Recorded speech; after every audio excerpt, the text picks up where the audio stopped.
Okay, next up we have Daniel Kebede, who is the new incoming General Secretary of the NEU. Daniel has been a long-standing activist and campaigner within the union. For those of you who don't know Daniel, this is going to be a bit of an opportunity to hear from him. But one thing that I do know about Daniel is that he's always been committed to fighting to protect public services and making sure that every single worker out there gets exactly what they demand and what they need. So Daniel, over to you. Thank you very much. Good afternoon. It really is amazing to be with you here celebrating Bevan, his vision, his inception, and the work of our NHS heroes over the last 75 years. We all have our own stories. The NHS has touched all of our lives. It has saved all of our lives. But we know it will only exist in the face of an economic system that seeks to exploit, whilst we are all prepared to fight for it. The NHS, the embodiment of Nye's vision, stands as a testament to the power of diversity and the invaluable contribution of those who have come to our shores seeking a better life. Throughout history of the NHS, migrants have played an integral role in its success, from doctors and nurses to healthcare assistants and support staffs.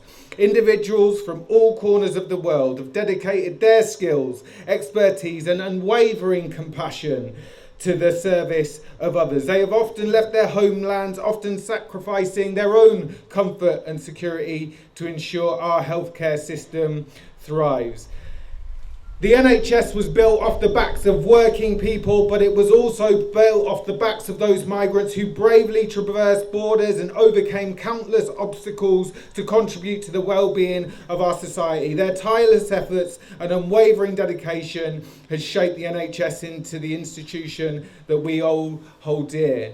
And I say this: shame on this government for their divisive rhetoric, for their scapegoating of migrants and refugees, for the brutal and inhumane treatment they perpetuate in the pursuit of political power, for the cost of this government's Rwanda policy that was so rightly defeated in the courts this week. You can provide free school meals for every child in England and Wales 3 times over. That tells you everything that we need to know about this government and its priorities. Now, I'm proud to be here joined by other trade union leaders. Many of, including my own, have live disputes with a scrupulous employer or the government that is in Westminster.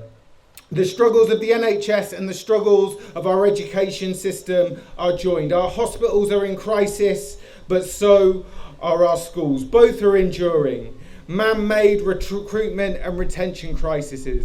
Both are enduring unmanageable workloads, chronic underfunding, and over a decade of successive pay cuts. 700,000 pupils every day go into schools at risk of collapse, which the ONS have already warned that death or serious injury is likely.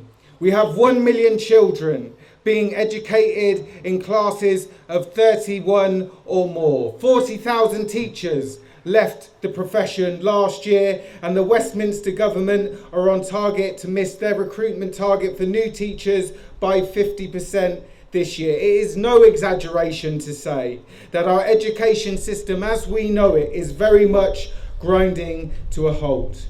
The struggles of our doctors, nurses and teachers are not isolated incidents. They are broader symptoms of a broader assault on our public services. We find ourselves in an era where the very fabric of our society is under threat, where privatisation and austerity chip away at the institutions that safeguard the well-being of our community. But we will not be silent to this erosion.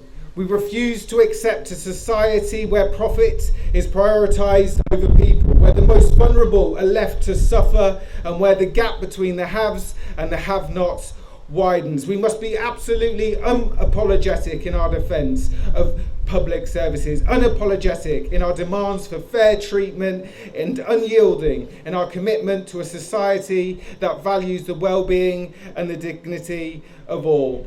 But together we can reclaim the power of our public services. Together we can build a future where quality healthcare and education are not privileges reserved for the wealthy, but rights enjoyed by all. But to do that, we must fight and continue to fight. So let's build a movement for change. If you know a teacher in England, get them to post off their reballot if they're in the NAU or NASUWT. If you know a teacher, a head teacher, and they're in ASCL or NAHT in England, get them to build their ballots against the Westminster government. Let's all go back to our workplaces and to our communities and build a movement for change. But most of all, let our revenge for all that Westminster has done and continues to do be the joy, the laughter and the health of our children. Thank you very much.